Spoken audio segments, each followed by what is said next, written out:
agad. Basta Lagundi, Plemex! Sa inyong nadango ang pinakahuring bareta, oras-oras sa DZGB.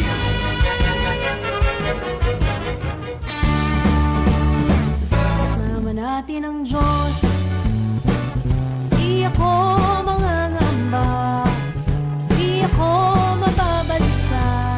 Kasama natin ang Diyos, kasama natin ang Diyos, di ako malulungkot, di ako matatakot. Kasama natin ang Diyos.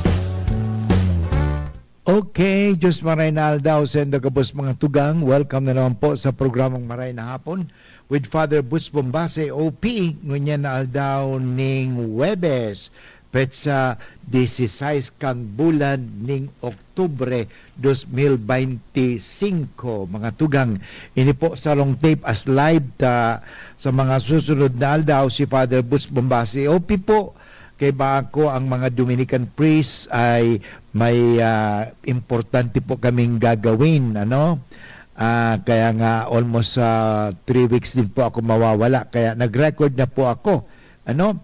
Kaya just the same, gusto ko po rin po mga tugang na padagos bang kita giraray sa tuyang programang Maray na Hapon, Araal daw. Okay? So welcome po ano sa programang Maray na Hapon. Ngunyan na sa 16 kang bulan ning Oktubre aldaw ning Webes, sa tuyang basahon mga tugang ang marahay na ebanghelyo, mabuting balita. Parang sabi nga ni nakita perming pigpapala o binibless, ano? So sa araw na ito ang ebanghelyo ay mula sa ebanghelyo ni San Lucas, Kabanata 11, talata 47 hanggang 54. Sawimpalad kayong nagtatayo ng mga puntod sa mga propetang pinatay ng inyong mga ama. Grabe Sawimpalad. Ano? Ito po yung masasabi natin na gumawa sila mga monumento pero pinapatay ng kanilang mga ama naman yun. Ano? So, sa gayon ninyo, inaamin at sinasang-ayunan ang mga ginawa ng inyong mga ama. Yun, yung tinatawag natin forefathers, ano? Iniligpit nila ang mga propeta at makapagtatayo na kayo ngayon. Yun. So, mahirap intindihin po yata ito, pero sa madaling salita, makikita natin na si Jesus ay nangangaral sa kanila na itong mga ginawa ng kanilang mga ninuno, niligpit nila ang mga propeta at ito nga, nagtatayo sila ng mga puntod ng mga propetang pinatay ng kanilang mga ama. Ano? Yun. Sinabi rin ng karunungan ng Diyos, nagsusugo ako sa kanila ng mga propeta at mga apostol, ngunit uusigin nila at papatayin ang ilan sa kanila. Kaya't papanagutan ang mga salinlaing ito sa dugo ng lahat ng propeta at sa dugong nabuhos mula sa pagkatatag ng mundo, mula sa dugo ni Abel hanggang sa dugo ni Zacarias na nasawi sa pagitan ng altar at ng sanktuaryo. Oo, sinasabi ko sa inyo, papanagutin ang salinlaing ito. Sawimpalad kayong mga guro ng batas at umagaw sa susi ng kaalaman. Hindi na kayo pumasok at hinahadlangan pa ninyo ang mga makakapasok. Nagiging sagabal, ano? Pagkatapos ay umalis si Jesus at sinimulan naman ng mga guro ng batas at mga pariseo na mahigpit na makipagtalo sa kanya. Ano? Pinagsasalita nila, ngunit tungkol sa bagay, pilit na sinisilo sa anumang sinasabi niya. Mga kaibigan, ito po ang mabuting balita sa araw na ito na napakagandang mensahe sa atin. Una sa lahat, tayo ay may pananagutan. Ano? So lahat ng mga ginagawa natin ay mayroong tinatawag na consequences po yan. Yan, lahat po yan. Ano? Kaya nga kung ako sa iyo, gagawa na lang ako ng mabuti sapagkat may consequence lahat na ginagawa ng tao ay may consequences. Tingnan mo. At ito po ay ano ito may tinatawag na salinlahi. O tingnan mo ngayon, tingnan natin o kung tayo magpapatuloy sa ating sistemang korap, kawawa ang mga susunod na salinlahi. Yung kawawa sila. Hindi lalo na sa mga tinatawag na mga bagay-bagay na tulad ng mga ilog na dati napapaliguan natin, pero ngayon hindi na. Bakit? Sa ilog tinatabunan ng mga tapon dito, tapon doon. So yun, alam mo, yun kawawa, kawawa yun. Tanda natin, pananagutin ang salinlahing ito. Kaya mahalaga po ito. At sana wag tayong maging hadlang, kundi tayo maging daan, parang ang lahat na tao ay makapasok sa kaharian ng Diyos. Ito nangyari sa mga guro ng batas at mga Pariseyo, na sila po ay sa halip na maging kasangkapan sa pagpalapit sa Diyos, ang nangyari ay sila po ang nagiging hadlang.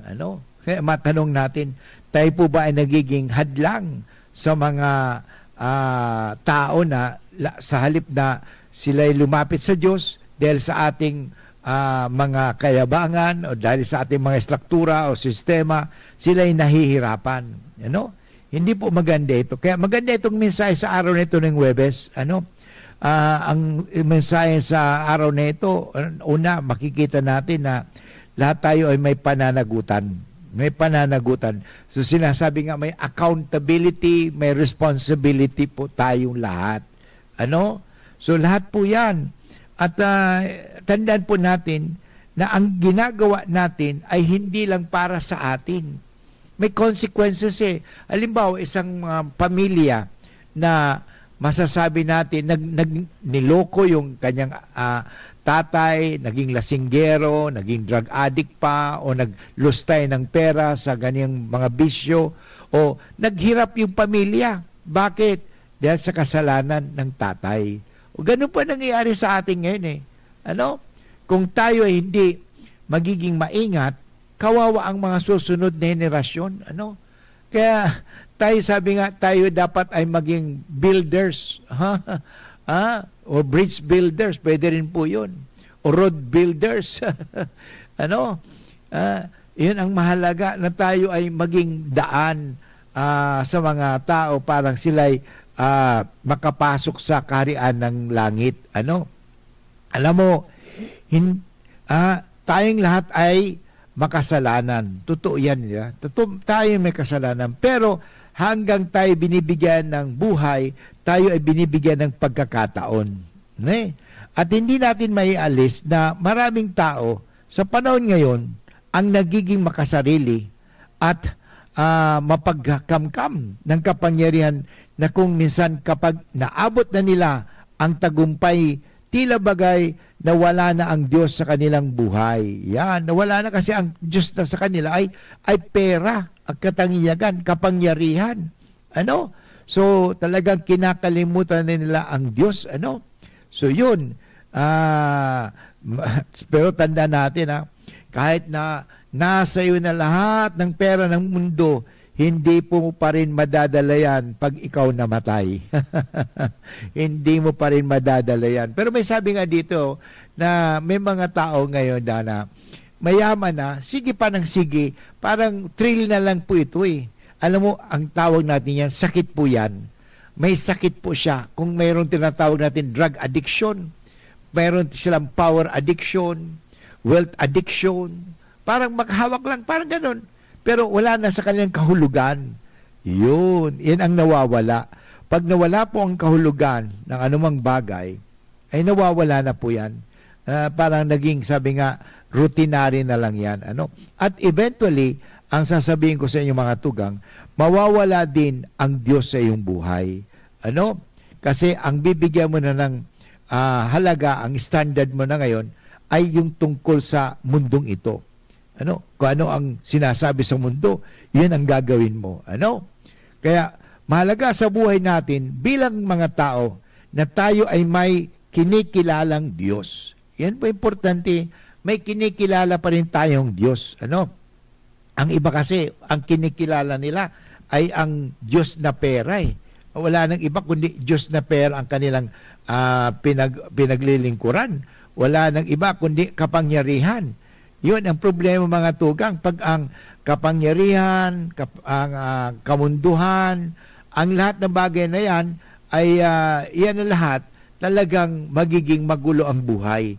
Alam mo, lahat naman po ay manghantungan eh. Ano? Eh, wala naman masasabi natin na tawag nito, unli wealth. Hindi. Dito sa mundong ito, lahat po ay may limitasyon. Ano? Kaya paalala po ito sa atin na dapat tayo bilang mga tao, magiging mahalaga lang ang iyong buhay kung kinikilala mo ang Diyos. Yan. Yan pag-uusapan natin mga kaibigan. Babalik mo rin si Padre Butch pagkatapos sa mga paalala. Alam niyo bang bawal ang pagsiga o pagkaingin sa ilalim o malapit sa mga linya o tore ng kuryente? Maaaring maging sanhi ng pagkasira ng mga poste at pagkaantala sa daloy ng kuryente ang usok na nagmumula rito. Makipagtulungan upang mapanatiling tuloy-tuloy ang daloy ng kuryente sa inyong lugar. I-report ang mga insidente ng pagkakaingin sa 0917-847-6427. 0918-847-6427 o mag-email sa tipngcp@ngcp.ph. Isang paalalang pangkaligtasan mula sa NGCP. Magkaburunyo, magkasararo, magtabang sa kapwa, anmawot. Daing pa ibabaw, daing pa iraro. Gabos kita maguswag, igurahaw ta. Ako Bicol, sinda kita ika. Ako Bicol, sinda kita ika. Ako Bicol Party List. Katabang na, kasurug pa. Sa selebrasyon kan ika-67 taon na anibersaryo kan DZGB, asin Legazpi Port District Fiesta, maugman niya mo na ihahatod sa Indo ang Bicol Aqua Fair and Earth Forum 2025.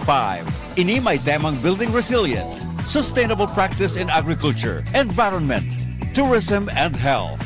Ang Bicol Agri Aqua Fair and Earth Forum 2025 gigibuhon sa Ayala Malls Legazpi poon Oktubre 20 hanggang Oktubre 23, 2025. Ang mga aktibidad iyo ang mga minasunod. Oktubre 20, alas 10 din aga, opening program. Ang keynote speaker si Department of Economy, Planning and Development Regional Director, Cynthia Berces. Pag-alauna-imedya nin hapon, kaiba ang Department of Agriculture Region 5, asin Provincial Government of Albay, sa paagikan Provincial Agriculture Office. Sa Forum 1, hihimay-himayon ang mga minasunod na tema.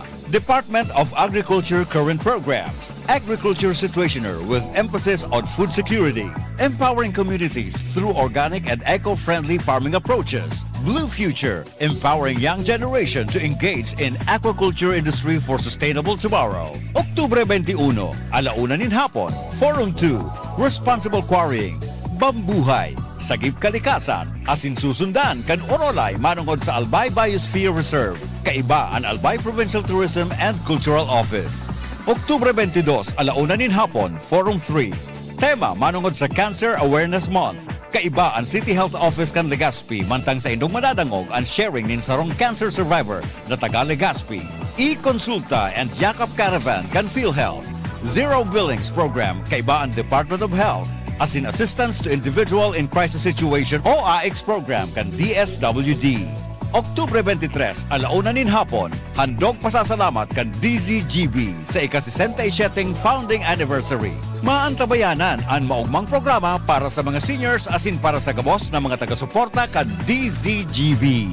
Ang DZGB Bicol Agri Aqua Fair and Earth Forum 2025 hatod sa Indo kan mga minasunod na sponsors. Department of Agriculture Regional Office No. 5 headed by Regional Executive Director Rodel Tornilla. Provincial Government of Albay headed by Governor Noel E. Rosal. City Government of Legazpi, headed by Mayor Hisham Ismail. Ayala Malls Legazpi, Good Found Cement Factory. Bureau of Fisheries and Aquatic Resources, headed by Regional Director Ariel Pioquinto. Congressman Carlos Andes Loria, 2nd District of Albay. Legazpi City Fiesta Committee, headed by Councilor JP Lee. LCC Malls, Sharmila Printing Press, Choose Us Events, Own Style Graphic Design Services, Aral at Lampara Sounds and Lights, Department of Information and Technology, headed by OIC Regional Director Rachel Ann Grabador, LCC Food Garden and Catering Services, Bicol Food Delights and Catering, Barriada Legazpi City, Juliana's Catering Services, New Blossoms and Catering Services, Tagas Daraga Albay, SL Technological College Foundation, Bicol University Ginubatan Campus, Asinong Meat Shop located at Legazpi City Public Market. Maghinilingan kita sa Oktubre 20 hanggang Oktubre 23 sa Ayala Malls Legazpi, Bicol Agri Aqua Fair and Earth Forum 2025. Live sa DZGB Radio, DZGB Facebook page, DZGB Live app as in YouTube channel. DZGB, always number one, always at your service. Kung ikaw ay edad 50 pataas katulad ko, may mataas na ang risk ng panlalabo ng paningin. Mas challenging ang pang-araw-araw na gawain tulad ng pagbabasa, pagsusulat, at pagmamaneho. Ang Optin ay may lutin na maaari makatulong sa kalusugan ng mata, nilalabanan ng epekto ng glaucoma, macular degeneration at katarata. Kitang-kita ang kalusugan. Mabibili ang Optin sa mga pangunahing butika nationwide. Mahalaga ang paalala, ang Optin ay hindi gamot at hindi dapat gamitin panggamot sa anumang uri ng sakit. Realize true comfort and relaxation at Dorotea Resort and Spa, a perfect venue for family outings, couple retreats, and various functions such as weddings, birthday parties, corporate seminars, and conferences. Dorotea Resort and Spa. We have backpackers rooms, standard rooms, deluxe, suite, and a penthouse. Also, relax and rejuvenate with our spa's invigorating treatments, services, and facilities. Dorotea Resort and Spa, Kahugutan, Bakakay, Albay. For reservation, contact us at 0917-777-5734. Find us on Facebook, Dorotea Resort and Spa. Relax, rejuvenate, and enjoy. Only here at Dorotea Resort and Spa. Kasama natin ang Diyos. Di ako mangangamba. Di ako mababalisa. Kasama natin ang Diyos. Kasama natin ang Diyos. Di ako malulungkot. Di ako matatakot. Kasama natin ang Diyos. Okay mga tugang, balik po kita girare sa programang Maray na Hapon with Father Butch Bombase OP. Ini po sa long tape as live. Si Father Butch po, sabi ko nga, subago, mga 3 weeks po mawawara. Pero just the same, nag-record na po ako parang panagos manggirare ang sa tuyang pagkatod sa Indo ng informasyon, inspirasyon asin bendisyon. Sa aldaw na ini, humagay ng pag-urulayan nga ni mga tugang, na magiging makahulugan lang, o sabi natin, magiging mahalaga ang ating buhay pag kinikilala natin ang Diyos. Yun. Ang Diyos na totoo, hindi yung Diyos-Diyosan. Importante yan. Alam mo, ang Diyos na puno ng awa at pagmamahal. Bagamat inihag sa atin, mga tugang, nung una, ang mga batas ay ibinigay ng Diyos kay Moises. Pumamangibabaw, pa rin dito ang pag-ibig ng Diyos sa ating lahat. Kaya may batas po yan. Parang sa ganon, hindi po tayo gawa ng masama. Kasi nga ang batas po, yan po ay kasangkapan, parang tayo ay makagawa lagi ng kabutihan. Umiwas sa masama. Kaya hindi nangangahulugan pag may batas, hindi ka na mahal ng Diyos. Hindi po. Tingnan po natin na ibinigay ang 10 utos ng Diyos pagkatapos na sila ay maging alipin sa Ehipto. At doon, parang hindi na sila maging alipin muli, kaya nga sila ay magpailalim na sa batas ng Diyos, hindi na sa batas ng tao. Kaya mahalaga po na kinikilala natin ang Diyos na mapagmahal. At Diyos na nagbibigay sa atin ng kaligtasan. Kahit na tayo ay paulit-ulit na nagkukulang at nagkakasala, nandun pa rin po mga kaibigan ang pagpapatawad ng Diyos. Pero sabi nga, mahiya-iya naman tayo. Di ba? Alam mo yung sa dating ng sabi ni Marcos, ng Presidente Marcos, mahiya-iya naman kayo. Dapat lang talaga. Pagdating sa kasalanan, mahiya-iya po tayo.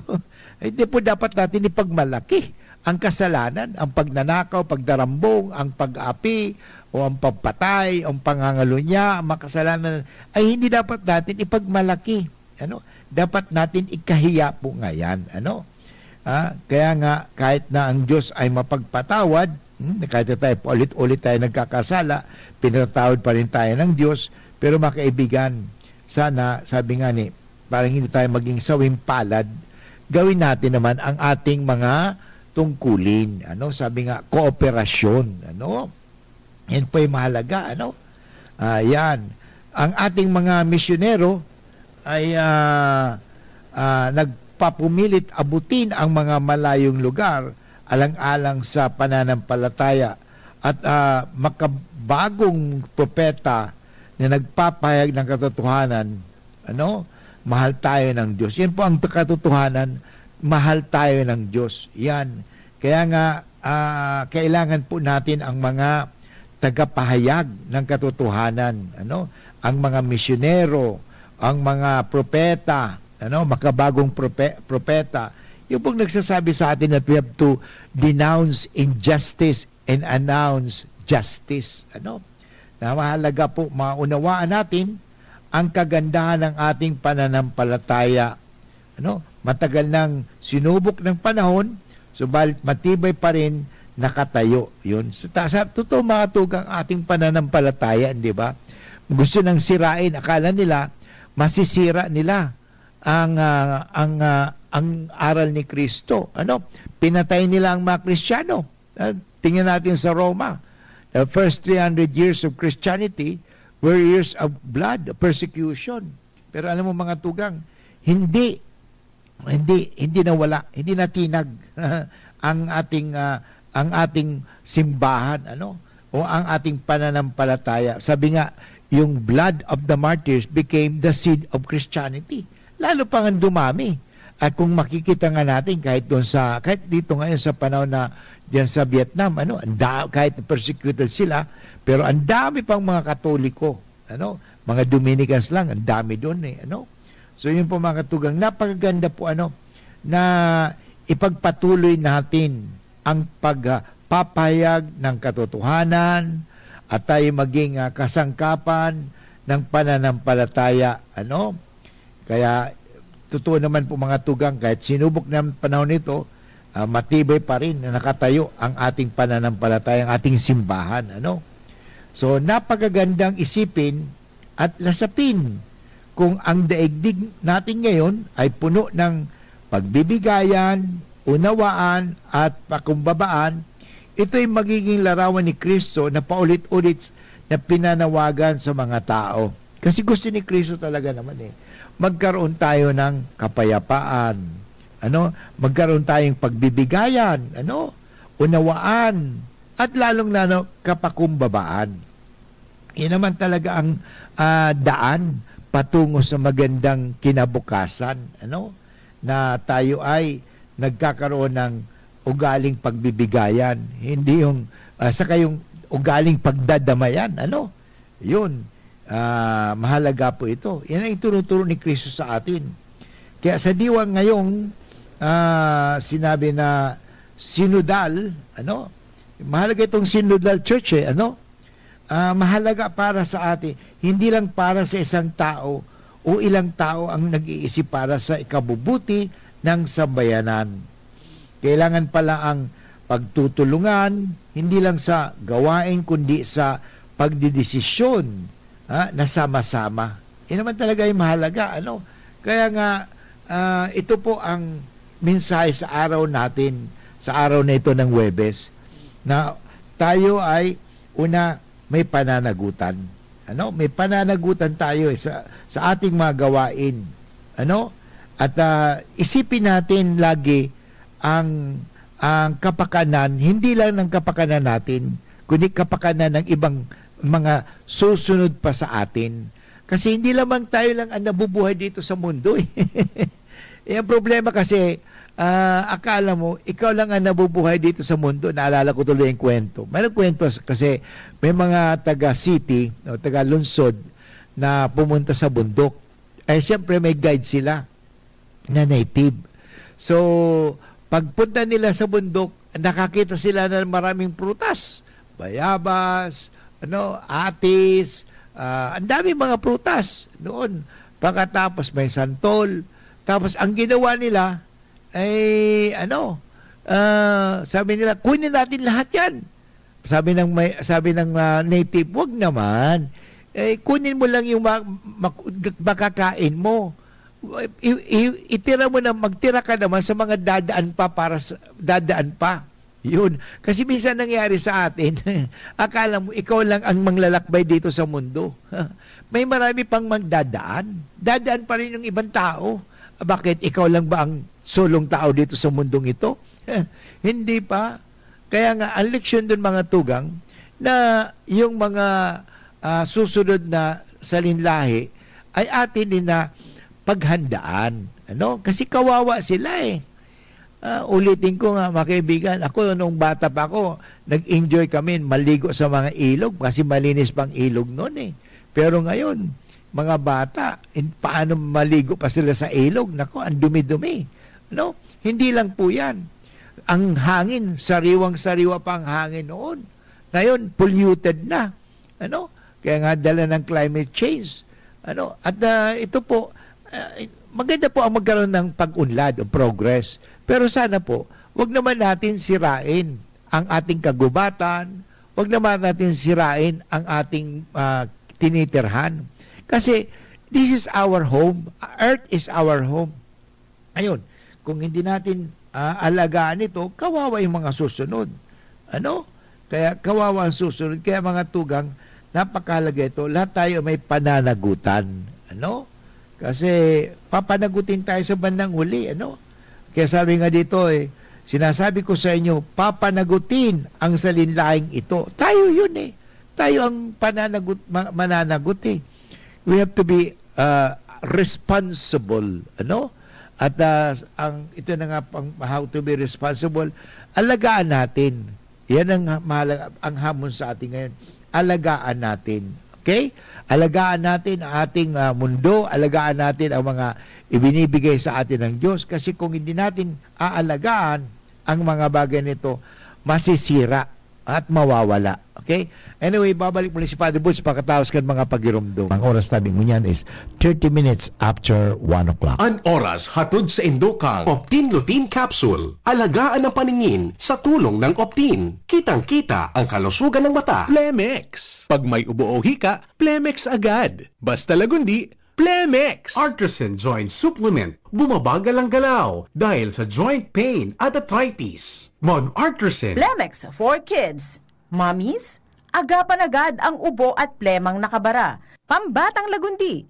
Plemex! Liver Aid Silimarine Capsule. Ang good drinks at good food, perfect combo. Isama pa ang Liver Aid. It's liver lover, boys! Mga tugang, abangan ta ang pinakabagong programa digdi sa DCGB Radio. Ang programang mahatod ning mga impormasyon, mga istoryang kapupurutan nin inspirasyon na naidulot kan pagtatrabangan nganing maiangat ang pagkabuhay kan mga Bicolanong paraomang benepisyaryo. Mag-iribahan kita, alas 10:30 hasta alas 11 nin pagkaaga. Magantabay, asin maghinanyog sa kape, asin paretang agraryo. Sa selebrasyon kan ika-67 taon na anibersaryo kan DZGB, asin Legazpi Port District Fiesta, maugman niya mo na ihahatod sa Indo ang Bicol Aqua Fair and Earth Forum 2025. Ini may temang Building Resilience, Sustainable Practice in Agriculture, Environment, Tourism and Health. Ang Bicol Agri-Aqua Fair and Earth Forum 2025 gigibuhon sa Ayala Malls Legazpi poon Oktubre 20 hanggang Oktubre 23, 2025. Ang mga aktibidad iyo ang mga minasunod. Oktubre 20, alas 10 din aga, opening program. Ang keynote speaker si Department of Economy, Planning and Development Regional Director, Cynthia Berces. Pag 1:30 nin hapon, kaiba ang Department of Agriculture Region 5, asin Provincial Government of Albay, sa paagi kan Provincial Agriculture Office. Sa Forum 1, hihimay-himayon ang mga minasunod na tema. Department of Agriculture Current Programs, Agriculture Situationer with emphasis on food security, empowering communities through organic and eco-friendly farming approaches, Blue Future, empowering young generation to engage in aquaculture industry for sustainable tomorrow. Oktubre 21, 1:00 nin hapon, Forum 2, Responsible Quarrying, Bambuhay, Sagip Kalikasan, asin susundan kan Orolay manungod sa Albay Biosphere Reserve, kaiba ang Albay Provincial Tourism and Cultural Office. Oktubre 22, 1:00 nin hapon, Forum 3, tema manungod sa Cancer Awareness Month, kaiba ang City Health Office kan Legazpi mantang sa indong madadangog ang sharing nin sarong cancer survivor na taga Legazpi. E-Consulta and Yakap Caravan kan PhilHealth. Zero Billings Program kaiba ang Department of Health, asin Assistance to Individual in Crisis Situation o AX Program kan DSWD. Oktubre 23, 1:00 nin hapon, handog pasasalamat kan DZGB sa ika-67 founding anniversary. Maantabayanan ang maugmang programa para sa mga seniors asin para sa gabos na mga taga-suporta kan DZGB.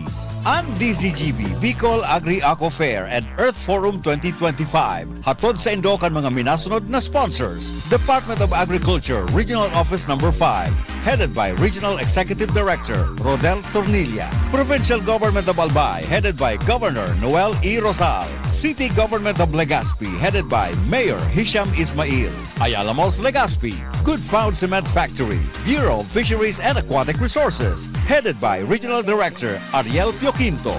Congressman Carlos Andes Loria, 2nd District of Albay. Legazpi City Fiesta Committee, headed by Councilor J.P. Lee.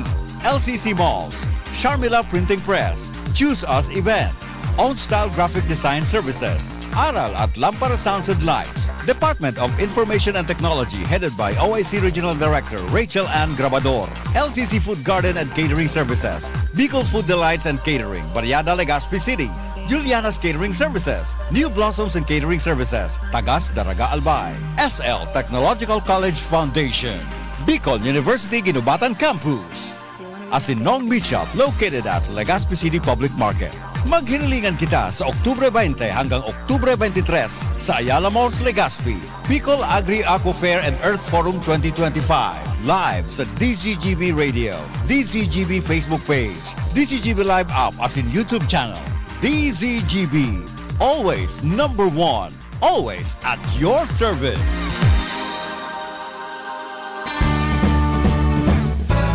Natin ang Diyos, di ako mangangamba, di ako mababalisa. Kasama natin ang Diyos, kasama natin ang Diyos. Di ako malulungkot, di ako matatakot. Kasama natin ang Diyos. Okay, padagos po kita giraray sa programang Maray na Hapon with Father Butch Bombase OP. Ini po sarong recorded kasi si Father Butch po ay sabi ko nga ni mawawara for 3 weeks at nag-iwan na po ako ng recording, parang padagos po ang satuyang programa. At ngayong araw na ito na Huwebes, ating tinatalakay ang Ebanghelyo, ito po ay sabi nga, the memorials of the prophets. Alam mo, ang tao ay mahilig gumawa ng mga monumento. Para saan? Parang makilala. Monumento Rizal, monumento ni ganito. So, well, people build monuments of their national heroes and declare official holidays to remember and honor their service and sacrifices for the country. Yun po yun. But with great irony, those who are in authority, tingnan natin yung mga nanunungkulan, who are at the forefront of honoring the heroes, are often the ones who cause the suffering of people for whom heroes had offered their lives. Yun. Kaya nga, sila po ang ito po, kaya nga sila, sabi nga, pinapatay nila ang mga propeta. Na samantala, ito mga propeta nga, tutulong sa kanila. Yun, yung nagpagawa ng mga monumento. Kaya sabi nga ito, those who are in authority, who are at the forefront in honoring the heroes, are often the ones who cause the suffering of people for whom heroes had offered their lives. So, ang tanong ko mga tugag ito, tayo po ba ay maging kasangkapan ng kahirapan o tayo maging kasangkapan ng kaligayahan? Nga ng mga propeta, sila po ay nagpapahayag ng katotohanan. At yun po, nga lang ang nangyari dito mga kaibigan, yung sinasabi, the Memorial of the Prophets, nakita natin, yung sila ang may kapangyarihan, those who are in authority, are the forefront in honoring the heroes, are often the cause, the suffering of people for whom heroes had offered their lives. So, ibig sabihin mga tugang, na tayo po ba ay nagpapahirap para nakikita natin sa politika, na sinasabi yung flood control, na dapat ito ay makatulong parang hindi mabaha ang mga kapatid natin. Pero nangyari, ano nangyari? They cause the suffering of people. Bakit? Dahil sa katiwalian, dahil sa corruption, dahil sa lagay. So kaya sabi nga, yung nagpapagawa ka ng flood control, nagpapagawa ka ng mga kalsada. So sa halip na talagang maganda ang dahil may lagay dito, may lagay doon, may lagay kay senador, may lagay kay congressman, may lagay kay ganito. Ewan ko, baka sa barangay chairman may lagay pa rin. Lahat lagay. So ano nangyari? Nauwi tayo sa patay. Kawawa tayo na maraming namamatay tuloy dahil sa kahirapan. Kaya sana po tayo ay maging daan. Kaya sana maganda, alisin na po talaga yung mga porsyento, yung mga SOP yung tawag niyan Yan po ay nagpapahirap Ano ba nagpapahirap? Sabi nga na, lahat may tax. Yung tax na yan ay dapat talaga makakatulong yan para sa tao. Pero ano nangyari? Ano nangyari mga tuga sa mga taxes na yan? Sa iya pa ang nagpapahirap sa atin. Kaya nga, maganda talagang balik-balikan din ang turo ng simbahan, yung Catholic social teachings. Mahalaga po ito kasi talagang ito pa'y papaalala sa atin na tayo maging kasangkapan ng Diyos. Maganda po ito. Sa tanda natin na kahit sa the church teaches that every human activity, including politics, economics, and public works, fall under the sovereignty of God's law and the demands of justice. Hindi po sila exempted, hindi nangangahulugan na ang mga politicians exempted sa Ten Commandments. Walang exemption sa Ten Commandments, wala, lahat tayo, na tao, ay dapat sumunod. Hindi naman ako Katoliko, hindi exempted ako sa Ten Commandments, hindi po yun. Ang Ten Commandments ay batas, hindi lang para sa mga mananampalataya, kundi batas po ito sa lahat ng tao na gustong maging malaya. Yan ay importante, Kaya nga, maganda po yun Tanda natin. Kaya nga, isipin natin always, sabi nga, sa Gaudium et Spes, Vatican document po ito, nagpapaalala sa atin ng earthly affairs must be ordered according to God's plan and directed toward the common good. Yan. Okay, and ito nga, nangyayari ngayon, corruption. Tanda natin ang corruption, is a grave moral disorder because it distorts justice, undermines the dignity of persons, and betrays the trust of the people, especially the poor who suffer most when public funds are pocketed or misused. Talaga naman tingnan mo natin itong mga flood control corruption, specific moral issues. Flood control projects exist to protect life. Tingnan mo, hindi ba? Ito, di ba? Ito mga to protect life. Protect property and creation. When corruption infiltrates such projects, several sins and social injustices occur. Kaya nagkakahirap-hirap tayo eh. Ano?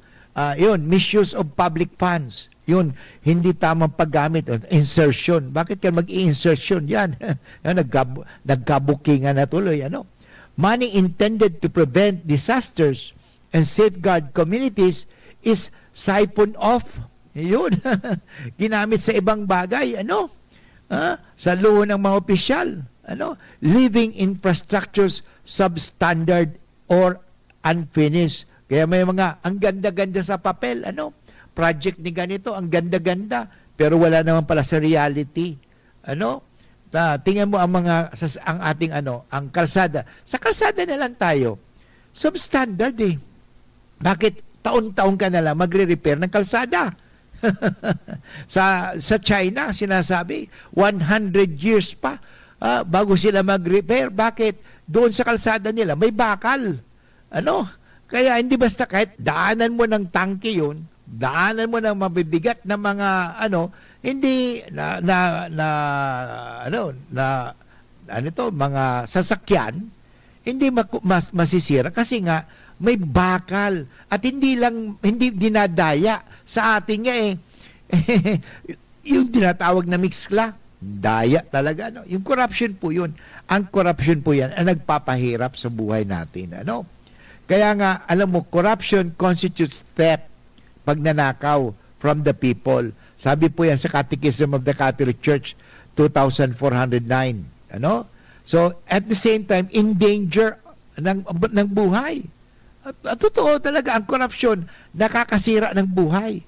Corruption in public works directly contributes to the loss of human life and livelihood during floods. Tingnan mo, marami yung bahay hanggat na talagang malapit na magsa-second floor yung baha. So at hindi lang yan, yung mga pananim na baha. At tandaan po natin, sa ikalimang utos ng Diyos, ito sinasabi dito, thou shall not kill. Because of corruption, marami namamatay. Which safeguards, tandaan natin itong fifth commandment nito, safeguards life and breaches state duty to protect the citizens. Yan naman talaga eh. Bakit ka sabi mo, ako'y magiging senador, congressman, or governor, mayor, ganito, para makatulong sa tao. Ngayon, talaga bang natutulungan natin ang tao? Para sa serbisyo? O baka tayo nagiging perwisyo? Kaya mag-ingat po tayo. Kaya it's also violation of the common good. Tandaan po natin. Instead of serving society, corrupt practices serve private interests. Yan. Alam mo sa social teaching of the Catholic Church, ito po, Doctrine of the Church, number 411, condemns corruption as a betrayal of democratic and social trust. At ito po iskandalo. Public corruption breeds cynicism and teaches citizens, especially the youth, that dishonesty is normal path to wealth or power, thereby corroding moral values. Kaya sabi mo, ako gusto kong maging politiko. Parang sa ganun, mayroon akong negosyo. Anyway, babalik mo si Padre Butch pagkatas kan mga pagiromdom. Tuhod, siko, baywa, aray! Paglaging pasan ang sakit sa kasukasuan, sign na yan ng arthritis o joint deterioration. Karaniwan kapag nagkakaedad na, kailangan ng tibay at ginhawang makakapitan. Kaya ng artrisin yan. May undenatured type 2 collagen at methylsulfonyl methane na maaaring makatulong protektahan ang kalusugan ng kasukasuan. Make the right move. Uminom ng artrisin araw-araw. Mabibili ang Artesin sa mga leading drugstores nationwide. Mahalagang paalala, ang Artesin ay hindi gamot at hindi maaaring gamitin panggamot sa anumang uri ng sakit. Walkathon o marathon man yan, kayang-kaya with strong joints. Siyempre, posible yan through proper diet, regular exercise at araw-araw na pag-inom ng Artesin. Ito ay may dietary supplement na may tulong proteksyon mula sa undenatured type 2 collagen at methylsulfonylmethane. Ang undenatured type 2 collagen ay natural na nutrisyon na nagpapatibay sa kaso-kasuan, habang ang methylsulfonylmethane naman ay clinically used for arthritis. Kapag pinagsama ang dalawang sangkap na ito ay isang powerhouse nutrition for healthier joints, bawas pananakit pa at dagdag mobility sa kaso-kasuan. Mabibili ang Artesin sa mga pangunahing butika nationwide. Make the right move. Pre, makinig ka muna. Payong kaibigan lang ha. Work hard, play hard. Yan ang motto ko dati. Pero nakakapagod din pala katagalan. Sa gitna ng lahat ng mga puyat, inom at pagkain ng masasarap, kasama na ang oily at fatty foods, kailangan pa ring bantayan ang kalusugan. Tamang kontrol ang kailangan. Katuwang ko, ang Liverade. May silimarin na maaring makatulong protektahan ang atay. Cheers to more good times. Be a liver lover. Mahalagang paalala, ang Liverade ay hindi gamot at hindi dapat gamitin paggamot sa anumang uri ng sakit. Ang good drinks at good food, perfect combo. Isama pa ang Liverade para sa kalusugan ng atay. Mabibili sa mga leading drugstores nationwide. Mommy and Daddy, back to school na ba ang inyong chikiting? Sa pagbabalik ng school-based immunization ng DOH, katuwang ang DepEd at local government units, siguruhin sila ay protektado laban sa mga vaccine-preventable diseases. Makilahok at makipag-ugnayan sa kanilang mga paaralan, and together, let's protect the future of our children. Be wise, immunize! Isang paalala mula sa inyong DOH Bicol Center for Health Development.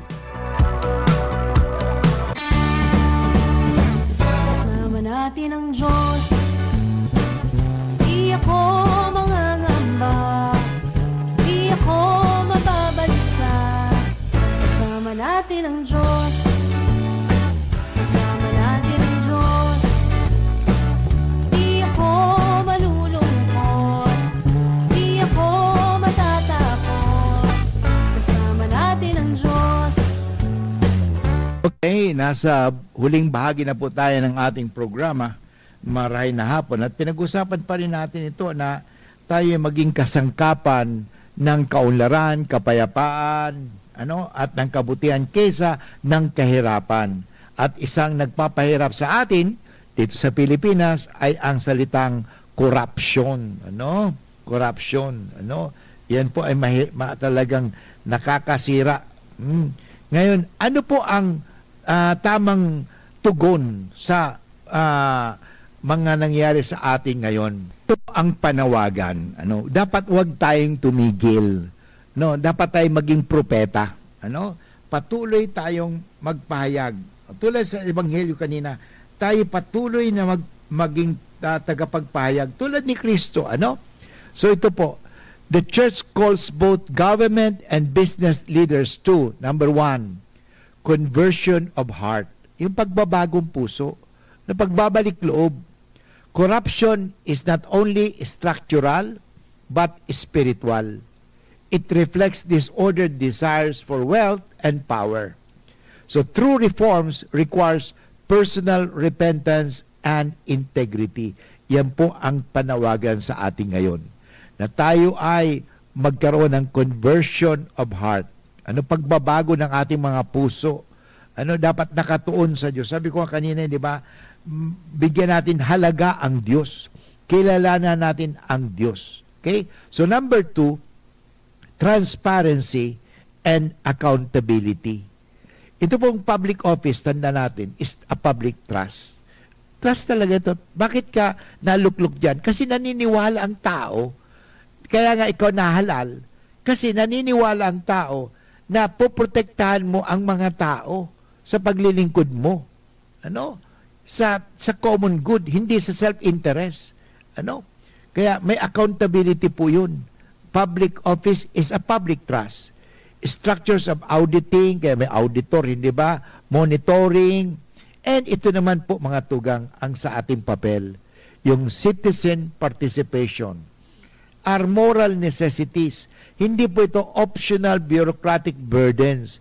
Huwag mo sasabihin, ay, iba na naman yan eh. Hindi po. Pag tayo ay talagang naniniwala sa Diyos, maniwala tayo sa kabutihan at labanan po natin ang anumang kasamaan.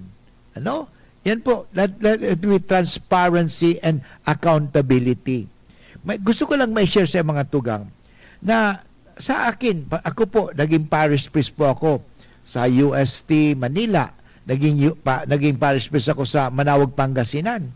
Alam mo sa aming kumbento, meron po kami yan transparency and accountability. Bakit? Every month po, isasubmit ko po ang lahat, pati resibo, pati yung book of accounts, lahat po yan, magre-report po ako. So bilang isang katiwala, kasi ang parish priest katiwala po siya, So pinagkakatiwalaan po siya, hindi lang spiritual kundi mga material na bagay din, tungkol sa pera. So nagre-report pa ako, pati passbook, dapat meron pang bank recon pantawag namin doon. At meron pang auditing po 'yun, may auditor pa kami. External auditor, may internal auditor po kami. Para sa ganun, may check and balance. Ang problema po kasi sa atin ngayon, wala na tayong check and balance. At kung may check and balance man, meron ng sabuatan. Yun, sige, wag mo na lang akong kasi bibigyan na lang kita. Sabuatan po ito. At dahil doon po, nasisira ang tinatawag natin transparency and accountability.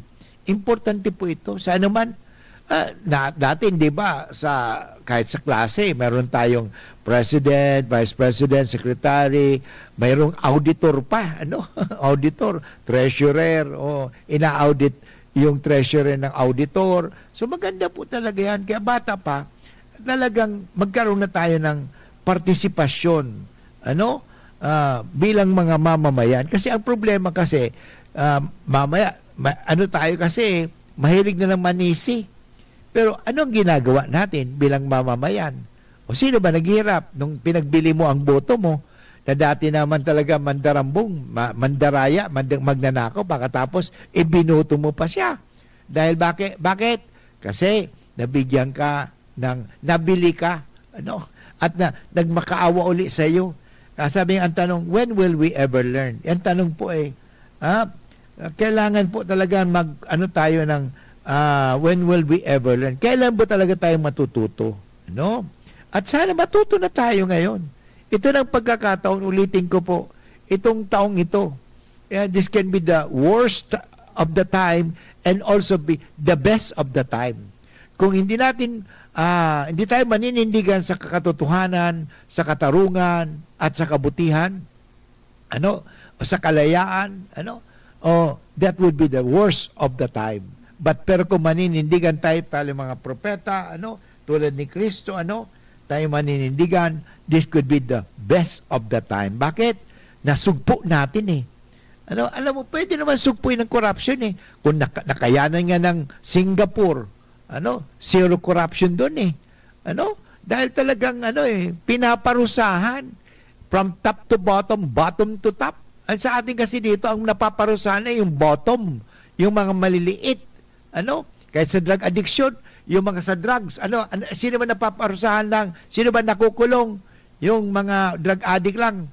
Pero yung mga yung mga manufacturer, yung gumagawa, hindi naman. May influensya kasi saka may pera. Yun. Yan, kaya nga, that could be the worst of the time kung hindi tayo maninindigan. Ano pa ang respond? Ano ba ang tugon ng ating simbahan sa corruption na to? Yung tinatawag na preferential option for the poor. Siguro narinig nyo na yun. In decision regarding infrastructure and business, the poor who are most vulnerable to floods, job insecurity, and ecological destruction must be prioritized. So dapat itong mga tao, And then, yung prophetic witness, importante po ito. Kaya nga, lifestyle check. Tayo mismo, may lifestyle check. Ako, nagla-lifestyle check. Bakit? Kailangan ko ba isang pari na kailangan the latest na gadget meron ako? Hindi po. Kailangan ko ba yan? Hindi. Ang kailangan ko, Hindi yung mga gadget na yan ang kailangan ko. Ang maglingkod sa inyo. Yun. Yan ang importante. Lifestyle check ang importante sa buhay natin ngayon. Kaya nga, bata pa, may lifestyle check na tayo. Alam mo, sa Japan, may sinasabi yung 5S na yun. Pag hindi mo nagiging basura na po talaga yan. Kaya, let us have tawag nito, prophetic witness. Yung prophetic witness po ito ay lalong-lalo na sa mga laiko, sa lay Catholics who are in politics. Mga Katoliko, alam tayo na dating seminarista pa nga yun, dati, tapos nasa politiko, nasa business pa. So we have to bear witness to the integrity and gospel values, even when it involves sacrifice. Total, may sakripisyo talaga eh. Wala namang buhay na walang sakripisyo. Lahat tayo magsasakripisyo eh. Lahat yan, kasama po yan sa buhay. Ang pagsasakripisyo. Wag lang tayo maging perwisyo. May sakripisyo talaga. Tandaan po natin. Kaya nga, ito po ang hamon sa atin. Become prophetic witnesses. Ibig sabihin, tayo maging tagapagpatotoo. Taging tayo nagpagtotoo na may Diyos. Tayo maging nagpagpatotoo na nagmamahalan tayo, nagbibigayan, nag-uunawaan. Tayo maging magpapatotoo na hindi lahat ng bagay dito sa mundo ay makapagbibigay sa atin ng kalayaan o kaginawahan. Hindi po eh. Pag hindi natin ginamit ng mabuti ang mga bagay-bagay nito, makakasira po ito sa atin at sa ibang tao. Wala na pong masama sa kayamanan pag ang kayamanan na yan ay nagagamit sa kabutihan. Wala na pong masama dyan. Kaya, importante po ito. Yes, magkaroon ng kapatawaran at katarungan. Pero kinakailangan, sabi nga, all ill-gotten wealth must be returned to the people. Tama naman. Kasi nga pag nagkumpisal ka, nagnakaw ako, ang sasabihin sa'yo ng pare, ibalik mo ang inakaw mo. Yun. Di ba? Ako, marami ako na nakapagpakumpisal na ganon. Binalik niya naman. So, ito po ang mahalaga. Magkakaroon lang tayo ng construction kung aalisin natin ang corruption. Ito po si Father Butch Bombase OP. Nagpapasalamat po sa ating technical at sa ating IT and production. Alalahanin natin lagi na tayo maging kasangkapan ng Diyos, huwag kasangkapan ng kasamaan. God bless you and bye for now.